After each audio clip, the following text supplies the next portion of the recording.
Before I introduce our next speaker, I forgot to introduce myself earlier. My name is Arun Adhikari. I'm from Carlsberg, USA, and we are proud sponsors, one of the proud sponsors today with our 1664 Kronenberg Blanc beer. Our next speaker today is Aris Sheinkin. He's the Vice President of Marketing and Communications for Client Insights at IBM and heading the performance marketing. His team delivers project-based analytics consulting to all IBM brands and geographies and develops industrialized analytical tools and scale the impact of their insights. He's also leading IBM Center for Applied Insights. Previously, he served as the Director of Strategy for Global Sales and Distribution. And Ari started his career in the film production and led multiple projects, including production of nationally recognized feature film, A More Perfect Union, which was sold to Fox Television. Ari holds a BA in History from George Washington University and MBA with a focus in Economics, Finance, and Strategy from Carnegie Mellon University. Ladies and gentlemen, join me in welcoming Ari.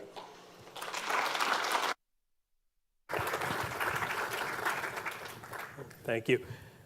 I walked in just in the middle of the panel that was going on before, just in time to hear someone make this impassioned plea about creativity, that it's not art and science, it's not, and I was thinking, oh no, I'm the performance leader for IBM, and I ran back to the booth and said, is it too late just to change everything about my presentation? Because I'm actually going to talk about that I do believe a different interpretation of what performance marketing is not only has the power to drive business results, but it actually has the power to have us reimagine what the role of marketing is. I'm going to show that to you. To describe my story to you, let me go back about 3 years. Now, John Iwata, who was up here before, was the CMO of IBM, and about 3 years ago, he introduced the next and the new CMO of IBM, a woman named Michelle Peluso. Michelle comes from a very digital, very data-driven, very client-centric background. She had been the CEO of Travelocity, the CEO of Gilt. She had been the CMO of Citi, and she was coming to IBM to help us drive to this more data-driven, customer-centric, agile future. So I was really excited to meet her because I was leading at the time analytics and media for IBM, and we had this great new leader. So I did what you do in business, which is I spent the next 2 weeks building a slide deck. The world's greatest slide deck. Is everything I knew about clients and insight and models and data and lifetime value. And I went to see her in her second week on the job, and it was early morning, and I got through page 1, 30 seconds of the deck, and she says, I don't want to see the deck. I don't care about your deck. So this was heartbreaking. First of all, that just hurt. She said, I think correctly, that if marketing is going to have not just a seat at the table, marketers talk about that all the time, we don't want a seat at the table.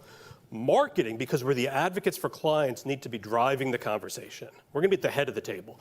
But you have to be able to answer 3 questions if you're going to do that, especially in a business like IBM, which is not a traditional marketing business. B2B marketing tends to be in a sales support function. You have to be able to talk about the ROI of what we do. Not the ROI the way we talk about it in marketing. It's not about impressions. It's not about the counts of registrations. It's marketing that your CFO can love. It's marketing that your CEO and your investors understand. So you've got to be able to talk about ROI. 2, you've got to be able to talk about where you put your next dollar. Next dollar for us, that's billions of dollars we're putting into marketing and digital, billions of them. We're not just worried about the corporate dollars. We're worried about every dollar in every country, and where do you put it, and how do you make sure you're getting return, and not just short-term return, but how do you think about lifetime value? Really, really tough questions for a business like ours. And then 3, how do you make every decision data-driven? Not because we're going to take away from the creativity of marketing, but because we're going to unleash it by making sure that people are able, in every geography, in every unit, to always make the best decision about creative, about channels, about audiences. Okay? For us, we have about 6,000 marketers around the world in 170 countries. We have tens and tens of millions of touch points with audiences. So this is not trivial. This is hard. But what's interesting about it, even though these start in a company like IBM as financial questions, and you do not get a seat at the table if you don't answer these questions in a company like IBM. You don't.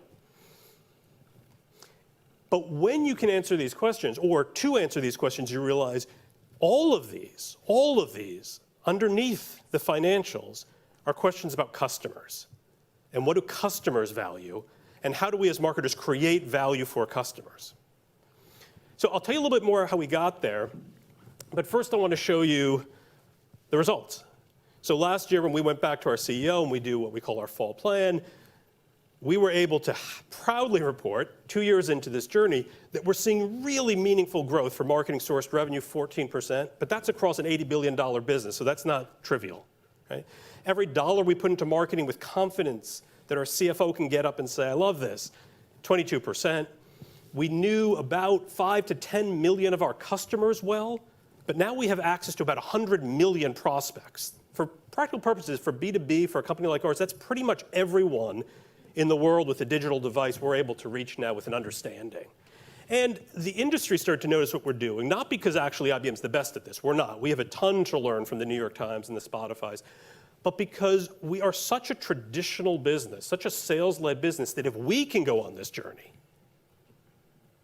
anyone can go on this journey. The most interesting thing that's happened to me, we have, because our customers are always interested, our clients, in what IBM is doing. So we've had about 70 of the top CMOs of the top 500 or so companies in the world come in the last 6 to 12 months to talk about the IBM story. They like these kinds of numbers, but the thing that appeals to them most, the thing that gets their heart beating, they get excited by the story we tell them about what we're experiencing is, number one, that in 2018, for the first time in a 107-year history of IBM, sales transferred money to marketing. Sales transferred a lot of money to marketing because they believed. Okay?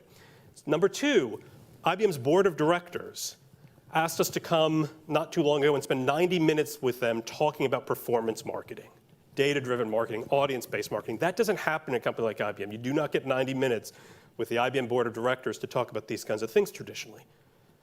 And just a few months ago, we announced that Michelle Peluso, our CMO, is now not just our CMO, she's a leader of digital sales. So her day job is CMO of IBM, but her other job is driving $18 billion of sales. That's a good sort of hobby. Right? So let me tell you a little bit about what's behind this. So I'm going to go into a topic that's going to sound a little bit like it's about math, and it's about science, and it's about data, and it is about those things. But I also want to make the argument that attribution and the way we think about value shapes everything we believe about our customers. It shapes the way we do marketing, the choices we make marketing. It shapes the way finance and sales perceives us. But most importantly, I think it shapes the way we see ourselves in the profession that we're in. And attribution's a tough problem. It is a timeless problem in marketing. I'm not going to tell you we've solved it, but I'm going to describe a little bit of the challenge that we all face in marketing and digital sales. I'm going to talk about some breakthroughs that we've had in IBM over the last year or two. So this is a very traditional view, right? We talk about this all the time. Attribution often comes up in a digital context. We think about it in a media context of the different touch points. I try to explain attribution to IBM sellers and marketers like this. I say, imagine you went to a restaurant and it was the finest meal of your life. It was 5 courses and every bite was so transportingly delicious. Right? And the chef's excited because he heard you loved it, and he comes out and he says to you, I'm so glad you loved the meal. That's so meaningful to me. Tell me, what was your favorite ingredient? What is your favorite ingredient? That's not a meaningful question. That's not how we experience food. But that's the kind of question we ask all the time in marketing. That's what our attributions do to us. They incent us to ask questions like that. Now, even though it's not a meaningful question, let's say you answer it. And you say, if I'm put on the spot, I'd say asparagus. The asparagus was really good. But next time you come to the restaurant, what's going to happen? You're going to get 5 courses of asparagus, right? So we all have this experience. You had this. Some people tell me it's often shoes. For me, it was a belt. I bought a belt. You'd say, I made the mistake of buying a belt online. For the next 6 months, you would think I ran a belt emporium, right? That's not just a question of data or knowledge of customers or creative. That's a question of why the attribution system is misunderstanding where value comes from. And part of what happens is we tend to think about it this way. We tend to think about attribution and the kinds of models you could use, particularly in a digital context, that say, well, you have last touch and you have first touch and you have equal, and really we should all be moving to multi-touch attribution, which is true and it's right. We did multi-touch attribution a couple of years ago. We looked at all the vendors. We implemented it for IBM. And you know what our experience was? It was OK. It's OK. It helps you with media mix. It's good. But about 82% of companies, by the way, who've gone through this say the same thing. It's OK. It's a little disappointing. Because I'd say it's not actually asking the right question. The question really isn't about these media touch points and how they get along. That's a little bit better than the asparagus, but it's not really the question. Especially, take IBM. The average thing we sell has 18 decision makers involved. Decision makers. Each of them has influencers.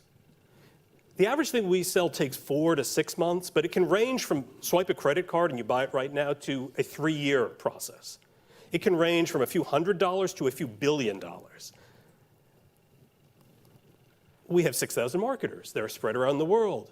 You put all these facts in place and you start realizing, and by the way, we do a lot of events. We have 40,000 salespeople. We have 100,000 consultants. This kind of model is never going to be better than OK because it's not really the right question. There's a better set of questions. And this was part of our journey and our realization to say, how would we reframe this? We couldn't buy anything off the shelf that was going to work for us, given the complexity. That's not unusual for a company like ours. So we said, we're IBM. We have the best data science in the world. Let's go apply it and see if we can ask a better set of questions. And this is what we came to. First, if you could take marketing, I think this is true universally, but it's certainly true for IBM. If you could take marketing, you could put it under a microscope, and you could zoom in and zoom in and zoom in on it until you got to the atomic level, you'd see this thing. It might look like a blue dot. I don't actually literally know, but it would be, call it a marketing touch point. Right? The touch point is the point of interaction where marketing meets people. It meets prospects. It meets customers. It's all the meaning of marketing. All the value is going to happen at this atomic level. And that touch point, yes, it could be a channel, which Multitouch is able to pick up. It can be a digital experience on Facebook. It can be an email. It can be a webinar. But it can also, and is, for us, it's a lot of events. It's seller interactions. It can be TV spots. But think about that touch point as also a container. Because what is contained in that moment is all the work we've done on value propositions, all the work we've done on segmentation, all the work we've done on product marketing and creative, right? That's what's in a touch point. And what we had to do, like everyone is working towards, is instrument every touch point. For us, that's billions and billions of touch points. Once we could just see them all with that level of clarity. What is the touch point and what's in the container? When you do that, you can start asking a different set of questions. So step one, instrument all the data, bring it together, tie it together. Almost every marketing organization in the world is working on this. It's a little bit more complicated for IBM, not just given our size, because even smaller digital companies actually create more data than we create, but the complexity of the interactions is hard for us. When we did this, we saw some interesting things. One of the innovations in the way we do multi-touch in IBM is most attribution models don't actually let experiences go negative. But think about the belt example. I wish I could tell you IBM experiences never go negative, but if any of you have ever got a set of emails from IBM, you know that's not true. Because in fact, in 2017, on average, our email attribution was negative. It meant that on average, when we sent an email to one of our prospects or clients, you were less likely to buy from us than if not. Right? And by the way, we do millions and millions of email a year, so this was not good. But in a traditional world, in that asparagus example, we'd say, so email's not a good tactic. Is that the lesson? No, that's not the lesson. Because across those millions and millions of emails we send, there are lots of successful emails. There is 1 million successful emails in 2017. 1 million of them. The question is, why do some of them work and some of them not work? And you're never going to understand that question, even if you have all this data about email, if you only understand it as a set of singular interactions. So it's true that the container is the touch point, but the understanding comes from saying marketing was never about one dimension. Marketing happens on a continuum. And this is really the idea of multi-touch attribution well executed. This is a real example. This is an IBM client. For any client or any interaction we've had for the last 3 years, any win, any loss, any opportunity, we can lay it out in terms of these kinds of journeys. And here's a client, big car company, ended up buying something for us. And you can see in the middle, that blue dot, that's that email. But that's that email in the context of everything else. That's not defined first and foremost by being an email. That's defined first and foremost by being an interaction with a product specialist, a production specialist, right? And in fact, that was a follow-up email to an event that that production specialist had just been to. And by the way, we say that that had a positive attribution. It was 2% of the total value we see here because we're able to put value to each individual interaction. But that value doesn't come from the email as a standalone, it comes from the context. So yes, that person, yes, the fact that that person had just been to an event, but let's go all the way back in the journey, because that person, in the way we sell things, wasn't the start of the journey. This person was, the administrator. And they read an article because they were interested in the mobile workplace, right? And then you can see, if you look at the numbers, the biggest interaction was actually this materials tech designer. And a few of people coming to this event. That got most of the attribution here, all the way through to the white papers and the cognitive studies that people were reading at the end. And so we start to see this, and we're starting to say, all right, this is good. This is starting to give us understanding of how value is really created. And this actually is what Multitouch, if you make it a little bit more sophisticated, if you include things that are not just digital, if you're able to value every touch point, this is what it would look like. But this is not where we stopped, because we started to realize the more we got into it that take any one touch point, any one of those containers, and it has multiple dimensions to it, right? Because that email is, like we said before, that's to a person through a channel. We drove them to a particular website, but they have a job. They live in an account. There's a specific creative asset we put in front of them, right? And that account has dimensions to it, by the way, because that account has a certain size, and they're a certain industry, and they have a certain buying history. And by the way, that account and that individual has interests. In this particular case, there was a lot of interest in security topics, and we can see that. So it turns out, almost in a mind-boggling way, that marketing's not one dimension. We knew that. And it's not two dimensions, which is multi-touch attribution. In fact, at least for us, it turns out that marketing has almost an infinite number of dimensions, right? This creates an enormously complex data set. This is enormously challenging work to do from a data science perspective. But I think the more important thing is, don't think of it as a model, at least we encourage our teams not to. Don't think of it as a tool. Think about it as a new understanding of the profession that we work within.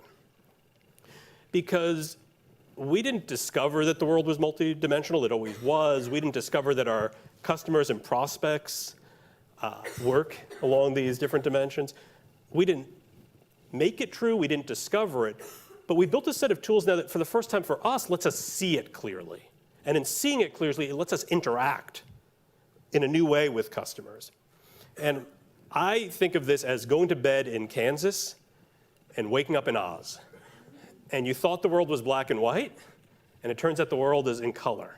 And once you see that, once you perceive it that way, it changes the way you do marketing.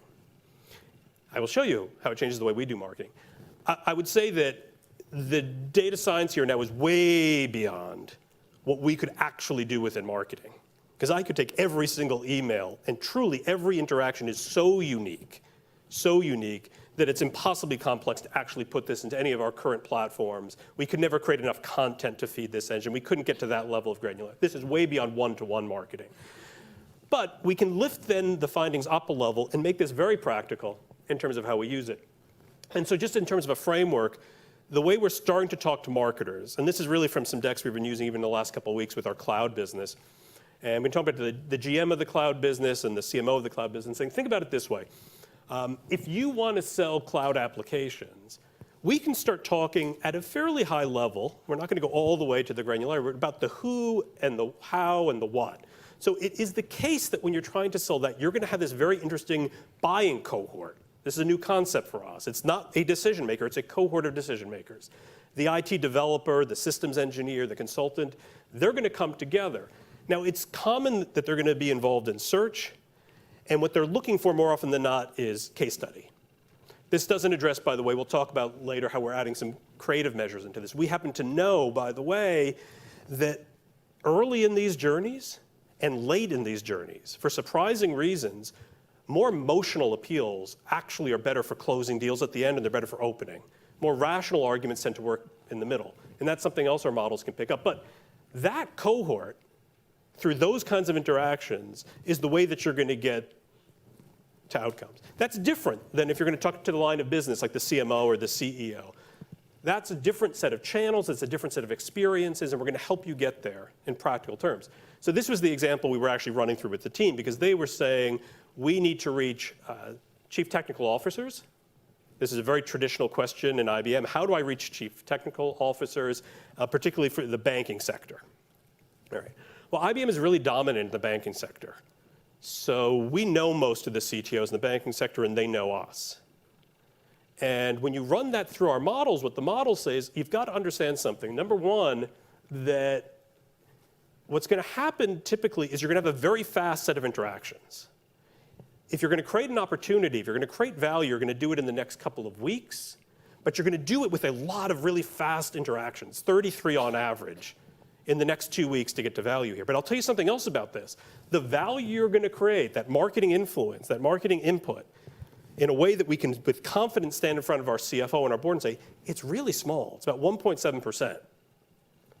So that gives us a cost of acquisition, right? We're not going to spend a lot of money on this. We're going to move fast. And we're going to think about this in terms of the different buyers and the different decision makers and how they're influential at different stages. And I won't go through all the detail. Look at this. In the early part of the engagement, the CTO's not there. Does that mean we're not being effective in marketing? No. That's how the behavior of decision cohorts work. In fact, it's the project manager who's the first line of conversations with IBM in this. And it's not surprising probably that they're going to start with things like videos or higher level kinds of learn assets, and they're going to get into chats to ask some follow-up questions. And then that video, it appears to us, is actually showing up with the CTO. So someone's doing some preliminary work and they're handing it to the CTO.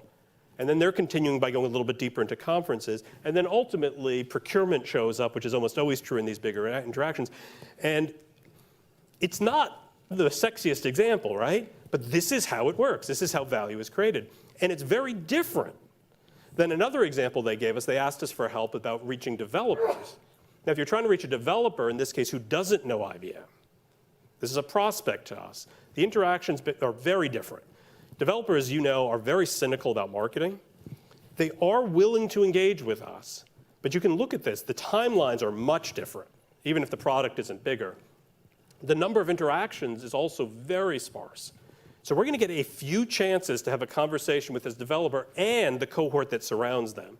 And it almost always is the case in these particular kind of deals that there's an IT specialist or someone more from the CIO's office that is also engaged in these kind of conversations. So the developer, maybe not surprisingly, that data scientists, that the IT specialists, are going to start with different interest areas, and we're going to meet them where they are. We're going to see the data scientist. I was saying developer before. I should have said data scientist. Starting with the client story, one, to get a little bit deeper in the video. They're looking for real testimonials, but in these cases, you always have to get them into a trial. This is not traditional marketing. It's how quickly can you get them to try the product. Developers, data scientists, that's the pattern we see. Gives you a sense of how we can apply this kind of insight in the real world. It's interesting because then we turn this into creative assets. Like I said before, we know that early and late in journeys, we have to have a more emotional appeal. Remember that CTO shows up. In this particular case, we're first going to meet them in the middle of the journey, so we're going to actually be a little bit more rational at this point. They tend to be doing some comparisons, so we want to strike that comparison. But now we know from the moment that we're sitting down with our agency, it's not saying that every CTO is the same. This is not a persona, but it says we're going to start with an idea of dynamic content that is going to use the data we have to say, let's make it relevant to the CTO. That means let's understand them in the context of banking. That means we know they're more likely at that stage of the journey to be looking for video kind of content. We know that they're more interested in this particular case in topics related to security and register requirements of their business. And so we're going to push that as a topic area. Now, when you do real dynamic creative content, this is going to change based on this specific person and the specific experience that they bring to it. But this gives us a baseline for understanding that we can actually operationalize in systems in 2019. But then I want to finish by saying that's not the end of the story. We don't build a piece of content or a video. We then place that back in the context. And we remember that the way that we're going to create value for this account for this individual and for ourselves is to understand that it's a multidimensional world and place them back into that and realize it's great to be able to reach the CTO here, but we've actually got to start with that project manager all the way back here with data encryption. So this is the journey we're on. This is where those results that are positive are coming from. It certainly has an impact on our financial results, but I do want to go back to this original premise, which is the bigger part of the story for us, at least the IBM experience, is that this changes the nature of the profession. I tell the marketers when I meet with them and we do trainings that if you didn't know it when you woke up this morning, you know it now, that you live in a multidimensional world. That if you're going to be a marketer in 2019, especially a company like ours, you're going to have to learn to master this level of complexity. And it is daunting. It really is daunting. I will tell you this kind of data will break IBM systems, and we have some pretty big systems. But I'm not so worried about breaking the systems. I worry much more about breaking the marketer. Or to put it in more positive terms, this should be so inspiring because we didn't create this. Our customers are always complex. The decisions they were making were always difficult and challenging. They always had an emotional aspect to them. What we've done is now be able to perceive the world in more clear ways. And I think anytime you perceive the world more clearly and you see the complexity of the world, well, it is scary, it is daunting. You have bitten from the apple and you're not going back. But I also think it's inspiring because to be a marketer in 2019 means you have these capabilities and you have these tools. And I also think that somewhat counterintuitively, that the more our depth of understanding grows, the more that we understand all these dimensions and how they relate to each other, the more it actually brings us back to that original core set of questions about marketing, about who is our customer, customers in this case, and what do they value, and how are we going to unleash that value? And in a multiple dimensional world, we now have the power to do that. And that's sort of the IBM transformation story, at least where we are so far. Thank you, and I'll take any questions.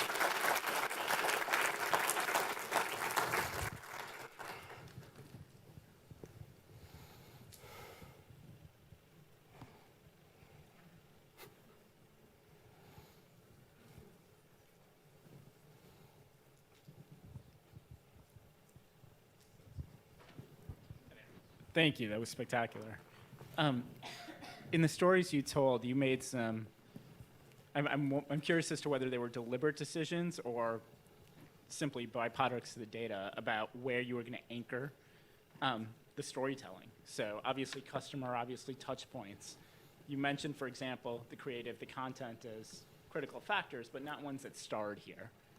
And I'm wondering whether that choice was one that was driven by the analytics or whether that choice was driven by the organizational realities in which you were working. It's the latter. So we have thousands of variables that will go into these models, and I'll describe a couple of the more interesting ones to you. I don't show those necessarily here, although we can talk about them, partly because I don't show them to our marketers or our digital sellers, partially because I don't want to blow their mind. It's hard. The hardest part of this is the human aspect of it. But content is one of the really interesting ones. So it's not that we limit the model in some ways. The model is going to tell us what it tells us.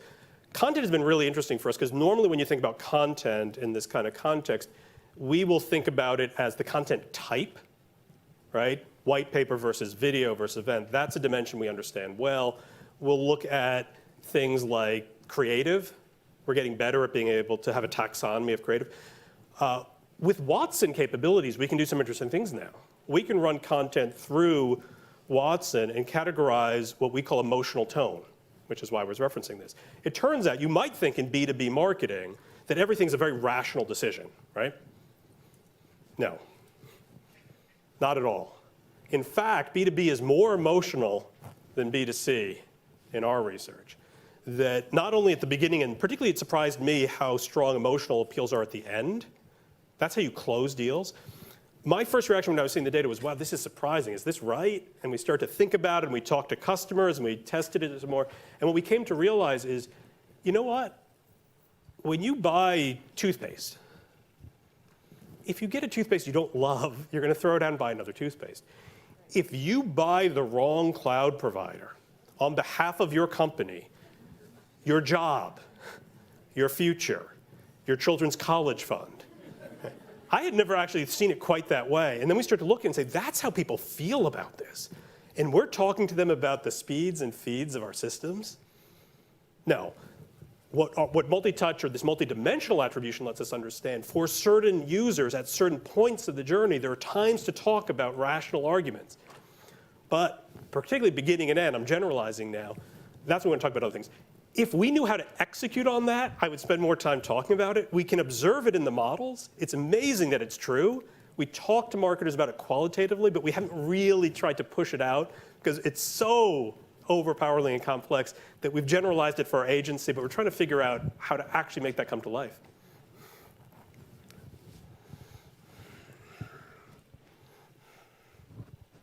Hi, that was a really great talk, and I think it is so far ahead of anything that many of us are doing that it kind of seems like it's not real that you can do it. A quote, nobody ever got fired for employing IBM, right? An old quote. A really old quote. So my question here is, how do you account for incomplete data? And how do you measure, how are you able to understand from a multi-touch point, multi-human within the same organization, actually account for collecting that information to be able to model accurately what the outcome contribution is? Yeah, it's partially a very challenging data science question, but I'd also say, just to be clear on the scope of what we can and can't do, we make a distinction in the model between the directly observable outcomes we can influence. When I say 9.4% in that particular journey is attributed to marketing, that is directly observable from the things we can observe. We are not able to do TV, for example, yet. We built TV into the base of our model, but we're not sure. Now, IBM's a really interesting case because we are largely driven by our brand. The brand is not something we're very good at accounting for because we can't directly observe it. It's in the base of the model, but we have an enormous base to our model.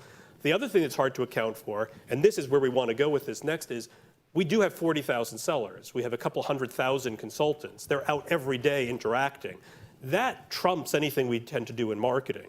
And we're not picking that up today because multi-touch attribution has been treated as a marketing problem.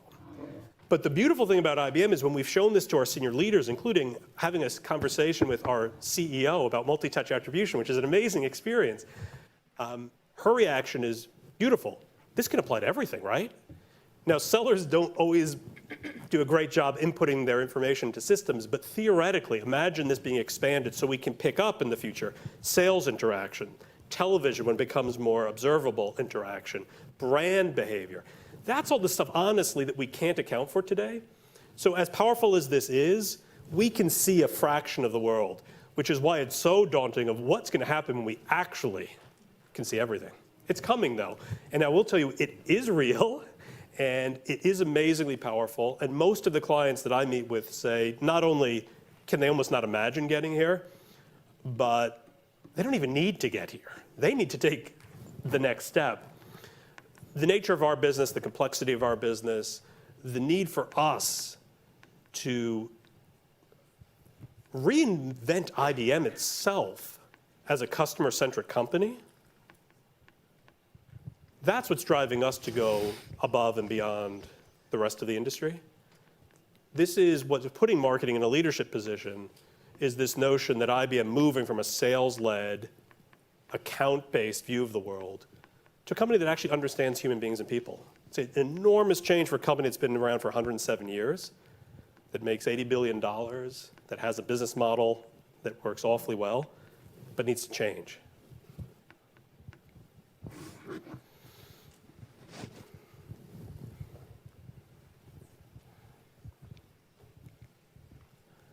Thank you. That was a very inspiring concept. And so I have a question. Like, you talked about value, like through this you can identify the value, something that the client is actually valuing. Like, how do you measure that value, or how do you actually identify that is something that they value that led to the final sales?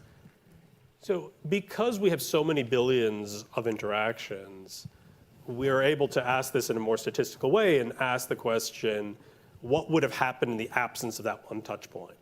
So in any given journey that may have, say, 30 touch points, we have so many data points that we're able, with a statistical certainty, to be able to remove that and run scenarios that say, well, what would have happened if that one email hadn't been there? What would have happened if that whole marketing set of interactions wouldn't be there?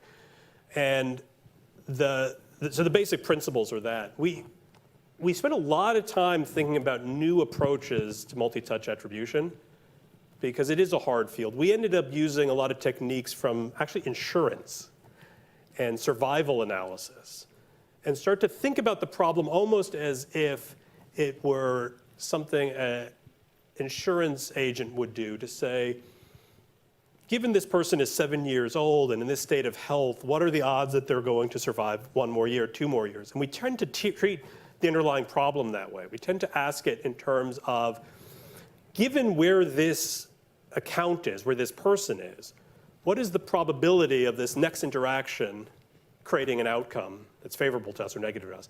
And by doing this over and over again across billions and billions of transactions, we actually get to a view that's very powerful, very significant.